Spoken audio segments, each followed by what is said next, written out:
नमस्कार दोस्तों, स्वागत है आपका हमारे इस चैनल पे। तो आज के इस वीडियो में हम आरआरबी ग्रुप डी का एग्ज़ाम जो आपका चल रहा है उसी के क्वेश्चन को डिस्कस करेंगे, जो कि आपका 28 नवंबर यानी आज के फर्स्ट शिफ्ट का रहने वाला है। तो चलिए वीडियो को शुरू करते हैं बिना किसी देरी के। हमारा जो फर्स्ट क्वेश्चन है कि वर्ष 2025 का G7 शिखर सम्मेलन कहाँ आयोजित किया गया।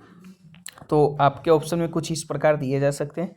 आपका जो कि ऑप्शन हमने अपने से ऐड किया है, तो देख लीजिएगा, ये नहीं बोलिएगा कि ऑप्शन जो कि आपका नहीं आया था एग्जाम में। बाकी क्वेश्चन आपका यही पूछा गया था। तो आपका ऑप्शन नंबर सी कनाना रिकश अल्बर्टा कनाडा जो कि आपका राइट आंसर हो जाएगा। वर्ष 2025 का G7 शिखर सम्मेलन इक्यानवा जो कि आपका कनाना रिकश अल्बर्टा कनाडा में 15 से 17 जून को जो कि आयोजित हुआ था। कनाडा ने इस सम्मेलन की अध्यक्षता की थी। शामिल सदस्य की बात कर ले, Canada, France, Germany, Italy, Japan, UK, USA और ईयू प्रतिनिधि थे। आपका शामिल विशेष अतिथि की बात कर ले, आउटरीच अतिथि जो कि भारत के PM Modi, Australia, Mexico, Brazil, दक्षिण अफ्रीका, दक्षिण कोरिया, यूक्रेन आदि थे। G7 के बारे में जो कि बात कर ले, तो यह एक अंतर्राष्ट्रीय आर्थिक संगठन है जिसमें विश्व की प्रमुख विकसित और औद्योगिक अर्थव्यवस्थाएं शामिल हैं। 1975 में जो कि फ्रांस के राष्ट्रपति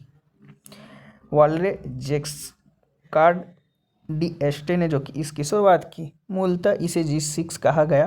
फ्रांस, पश्चिम जर्मनी, इटली, जापान, यूके और यूएस। 1976 कनाडा जो कि शामिल हुआ था तो G7 बना। 1998 रूस शामिल हुआ तो G8 बना। वहीं 2014 में रूस को यूक्रेन के क्रीमिया क्षेत्र पर कब्जे के बाद निष्कासित किया गया, फिर से जो कि आपका G7 बन गया। चलिए नेक्स्ट क्वेश्चन है आपका कि वर्ष 2025 में पद्मश्री सम्मान किस भारतीय क्रिकेटर को जो कि प्रदान किया गया। तो आपका option number B Ravichandran Ashwin जो कि आपका राइट आंसर हो जाएंगे। तो फिर से बता दूं कि ये ऑप्शन जो कि हमने अपने से ऐड किया है, तो ऑप्शन आपका डिफरेंट हो सकता है, बाकी आपका आंसर और क्वेश्चन जो कि यही आपका पूछा गया था। अश्विन भारत के लिए दूसरे सबसे ज़्यादा विकेट लेने वाले गेंदबाज जो कि आपका भारतीय ऑफ स्पिनर रविचंद्रन अश्विन ने 18 दिसंबर 2024 को इंटरनेशनल क्रिकेट से संन्यास लिया था। उन्होंने तीनों फॉर्मेट मिलाकर 287 मैच खेले और 665 विकेट लिए। अश्विन भारत के दूसरे सबसे ज़्यादा विकेट लेने वाले जो कि गेंदबाज हैं। उनसे आगे सिर्फ अनिल कुंबले हैं जिन्होंने 953 विकेट लिए हैं।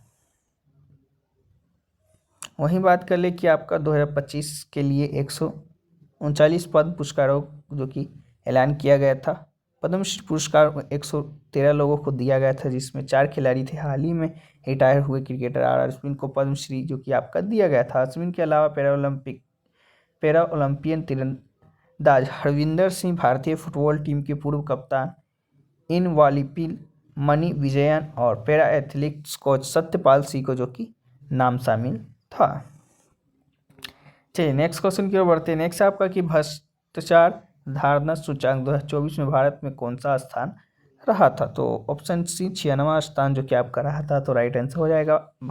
हाल ही में ट्रांसपेरेंसी इंटरनेशनल ने 2024 के लिए भ्रष्टाचार धारणा सूचांक जो कि CPI जारी किया है। भारत की स्थिति की बात कर ले तो रैंकिंग और स्कोर भारत 180 देशों में से 96वें स्थान पर जो कि आपका है। इसका स्कोर 2024 में 38 है, जो 2023 में 39 और 2022 में जो कि 40 से कम है। वर्ष 2023 में भारत 180.93 स्थान पर था। वर्ष 2022 में 50वें स्थान पर जो कि आपका था। वहीं 24वें स्थान पे आपका 96 था। तो ये तो बात कर लिए। पड़ोसी देश की बात करें तो पाकिस्तान जो कि 135वें स्थान पर है, श्रीलंका 121वें स्थान पर, बांग्लादेश 149वें स्थान पे, चीन 76वें स्थान पे। वहीं टॉप 3 देश की बात कर ले कौन सबसे ऊपर है, तो आपका डेनमार्क जो कि पहले स्थान पर है, फिनलैंड, उसके बाद सिंगापुर।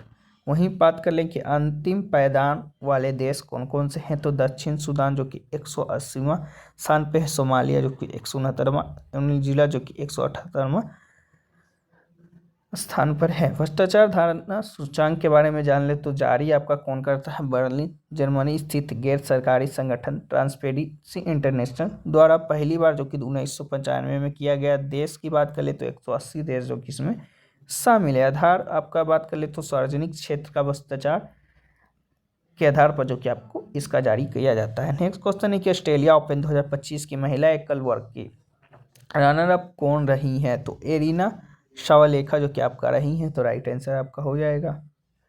नेक्स्ट क्वेश्चन की ओर बढ़ते हैं। नेक्स्ट है कि जब हम किसी पत्थर पर जोर से पैर मारते हैं और पत्थर हमारे पैर पर समान व विपरीत बल लगाता है तो यह घटना न्यूटन के किस नियम को दर्शाता है? तो न्यूटन के तीसरे नियम को, जो कि तृतीय नियम को दर्शाता है, तो आपका राइट आंसर हो जाएगा। यह घटना न्यूटन के गति के तीसरे नियम को दर्शाती है, जो कहता है कि प्रत्येक क्रिया की सदैव एक समान और विपरीत प्रतिक्रिया होती है। जब आप पत्थर पर पैर से बल लगाते हैं क्रिया, तो पत्थर भी आपके पैर पर सबकी समान परिमाण पर और विपरीत दिशा में बल लगाता है प्रतिक्रिया, जिसके कारण आपको चोट लगती है। क्रिया की बात करें, जब आप पत्थर पर पैर मारते हैं तो आपका पैर पत्थर से एक बल लगाता है प्रतिक्रिया, ठीक उसी समय पत्थर भी आपके पैर पर एक समान और विपरीत बल लगाता है। प्रभाव, चूंकि पत्थर बहुत भारी और कठोर है इसलिए यह अधिक गति नहीं करता है, लेकिन आप प्रतिक्रिया बल को सीधे अपने पैर पर महसूस करते हैं, जिससे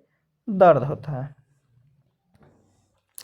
चलिए नेक्स्ट क्वेश्चन की ओर बढ़ते हैं। नेक्स्ट आपका कि जब पराबैंगनी किरणें यूवी रेज शीशे पर पड़ती है तो उनका प्रकाश अधिक तेज या चमकीला क्यों महसूस होता है? तो क्योंकि शीशा यूवी किरणों को साधारण प्रकाश की तुलना में अधिक परावर्तित करता है, तो आपका राइट आंसर हो जाएगा। जबकि जब पराबैंगनी यूवी रेज किरणें शीशे पर पड़ती है तो वे परावर्तित यानी रिफ्लेक्ट होती है, जिससे प्रकाश का एक हिस्सा आपकी आंखों में वापस आ जाता है। शीशा यूवी किरणों को पूरी तरह से नहीं रोकता, इसलिए कुछ किरणें परावर्तित हो जाती है जो तेज और चमकीली लगती है। हालांकि यूवी किरणें नग्न आंखों से दिखाई नहीं देती, इसलिए यह परिवर्तित प्रकाश अधिक तीव्र या चमकदार महसूस नहीं होता है। चलिए नेक्स्ट क्वेश्चन की ओर बढ़ते हैं। नेक्स्ट आपका कि भारत में 16 जुलाई 2025 को डीआरडीओ तथा सेना ने किस आकाश मिसाइल प्रणाली वेरिएंट का लद्दाख में सफल परीक्षण किया? तो आकाश प्राइम, जो कि नाम से आपका जो कि एक सफल परीक्षण किया, तो राइट आंसर आपका हो जाएगा। भारत में 16 जुलाई 2025 को डीआरडीओ और सेना ने लद्दाख में आकाश प्राइम मिसाइल प्रणाली का जो कि सफल परीक्षण किया। यह आकाश मिसाइल का एक उन्नत संस्करण है जिसे उच्च ऊंचाई पर परिचालन के लिए जो कि अनुकूलित किया गया है और यह स्वदेशी तकनीक से निर्मित है। चलिए नेक्स्ट क्वेश्चन की ओर बढ़ते हैं। नेक्स्ट आपका 2025 की जुलाई में डीआरडीओ ने किस संस्थान या संस्था के नाम के साथ MOU समझौता जो कि किया? तो जुलाई 2025 में रक्षा अनुसंधान और विकास संगठन डीआरडीओ ने किसी विशेष नए समझौते ज्ञापन पर हस्ताक्षर करने के बजाय मुख्य रूप से प्रलय मिसाइल के लगातार 2 सफल उड़ान परीक्षणों पर जो कि ध्यान केंद्रित किया था।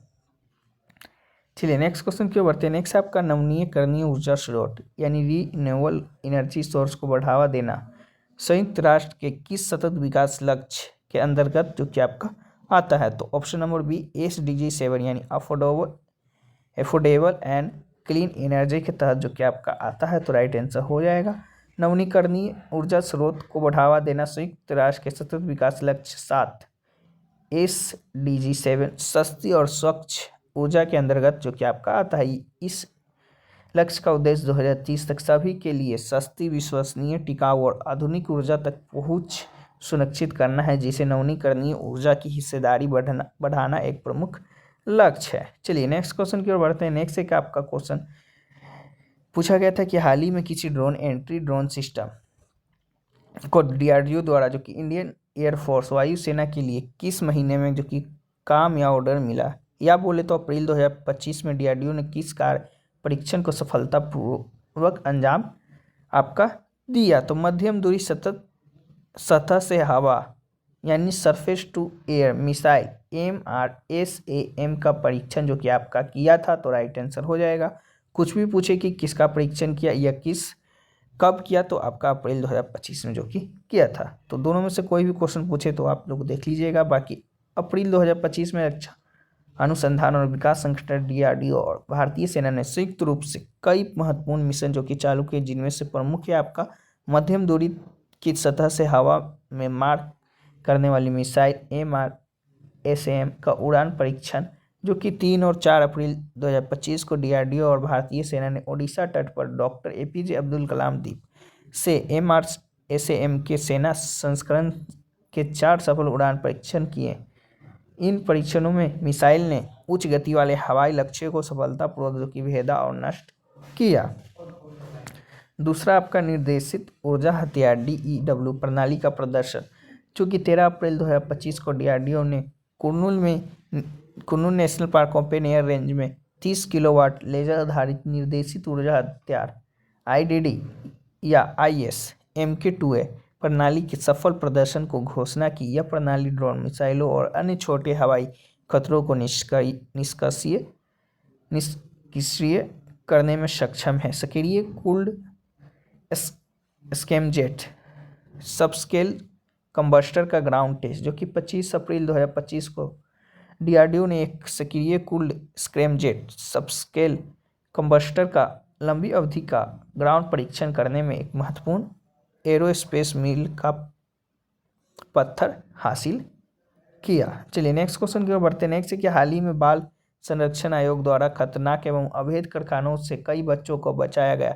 रिपोर्ट के अनुसार इनमें से कितने प्रतिशत बच्चों की स्थिति अति गंभीर पाई? तो 75% जो कि आपका राइट आंसर हो जाएगा। बाल संरक्षण आयोग द्वारा हाल ही में किए गए रेस्क्यू ऑपरेशन में कई बच्चों अत्यंत खतरनाक और अवस्थकर परिस्थितियों वाले कारखानों में काम करते पाए गए। जांच रिपोर्ट के अनुसार बचाए गए बच्चों में लगभग 75% कुपोषण, अत्यधिक थकावट, मानसिक तनाव और असुरक्षित वातावरण के कारण अति गंभीर स्थिति में जो कि आपका पाए गए। तो ये रहा क्वेश्चन। चलिए अब एक और क्वेश्चन है आपका, पृथ्वी एवं गुरुत्वीय बल ग्रेविटेशनल फोर्स से संबंधित जो कि आपका एक क्वेश्चन पूछा गया था, ये कंफर्म नहीं हो पाया है। नेक्स्ट एक आपका पूछा गया था कि निम्नलिखित में से कौन सा धातु प्राकृतिक रूप या नेटिव फॉर्म में पृथ्वी की सतह पर पाई जाती है? तो सोना, चांदी और प्लेटिनम जैसी धातुएं अपनी अक्रियाशील प्रकृति के कारण पृथ्वी की सतह पर जो कि अपनी मूल नेटिव अवस्था में पाई जाती है। ये धातुएं रासायनिक रूप से बहुत कम क्रियाशील होती है, इसलिए ये अन्य तत्वों के साथ मिलकर यौगिक नहीं बनाती बल्कि स्वतंत्र रूप से मौजूद रहती है। तो ये रहा क्वेश्चन जो कि आपका पूछा गया था। अब चलिए बात कर लेते हैं कि कहाँ से कितने क्वेश्चन जो कि आपका पूछे गए थे। एक बच्चे ने जो कि भेजा है तो हम उसे भी डिस्कस करा देते हैं। रीजनिंग से बात कर ले तो सीटिंग अरेंजमेंट से जो कि 2 क्वेश्चन, कोडिंग डिकोडिंग से 3 से 4 क्वेश्चन जो कि आपका ज़्यादा वेटेज रहा। अल्फा न्यूमेरिकल सीरीज से 3 से 4 क्वेश्चन, रैंकिंग टेस्ट से आपका 2 क्वेश्चन, नंबर सीरीज से आपका 2 से 3 क्वेश्चन और कथन निष्कर्ष से आपका 2 से 2 क्वेश्चन जो कि आपका रहा था। वहीं जीके जीएस की बात कर ले तो करेंट अफेयर जो कि आपका 2025 का जो कि आपका पूछ रहा है टोटल 20 क्वेश्चन, यानी सभी क्वेश्चन जो कि आपका करंट अफेयर से आ रहा है, तो करंट अफेयर को पढ़ लीजिएगा। पॉलिटी स्टैटिक जीके जो कि आपका एक भी प्रश्न देखने को नहीं मिला, ये बोल रहे हैं शायद। मैथ का आपका टाइम एंड डिस्टेंस से 2 क्वेश्चन, टाइम एंड वर्क से 2 क्वेश्चन, परसेंटेज से 2 क्वेश्चन, प्रॉफिट एंड लॉस से 2 से 3 क्वेश्चन और सिंप्लीफिकेशन से 2 क्वेश्चन, CI से 1 क्वेश्चन, रेशियो एंड प्रोपोर्शन से 2 क्वेश्चन, एज से 2 क्वेश्चन, वहीं 2D या 3D फिगर से 2 क्वेश्चन, ज्योमेट्री ट्रिग्नोमेट्री से 2 क्वेश्चन, एवरेज से 1 क्वेश्चन और बहुलक से 1 क्वेश्चन जो कि आपका देखने को मिल रहा है। वहीं बात कर ले साइंस से तो केमिस्ट्री का जो कि आपका केमिस्ट्री, बायोलॉजी और न्यूमेरिकल जो कि आपका केमिस्ट्री और बायोलॉजी जो कि पूछा जा रहा है, न्यूमेरिकल जो कि आपका एक भी नहीं आया है, तो ये बता रहे हैं। तो देख लीजिएगा आपका, इसके अनुसार से आप लोग पढ़ के जाइएगा कि कहाँ से कितने क्वेश्चन जो कि आपका पूछ रहा है। तो बाकी ये रहा जो कि आज के फर्स्ट शिफ्ट में हमें क्वेश्चन मिल पाए।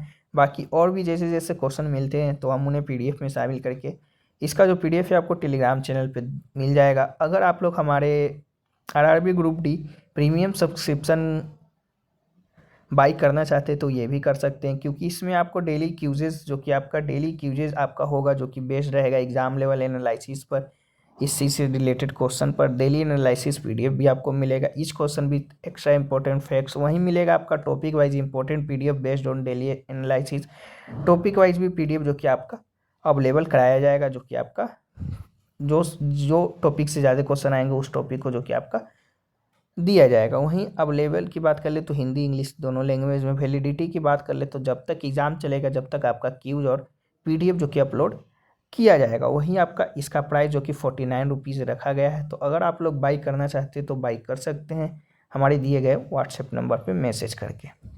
बाकी चलिए फिर मिलते हैं नेक्स्ट किसी और वीडियो में, तब तक के लिए जय हिंद जय भारत।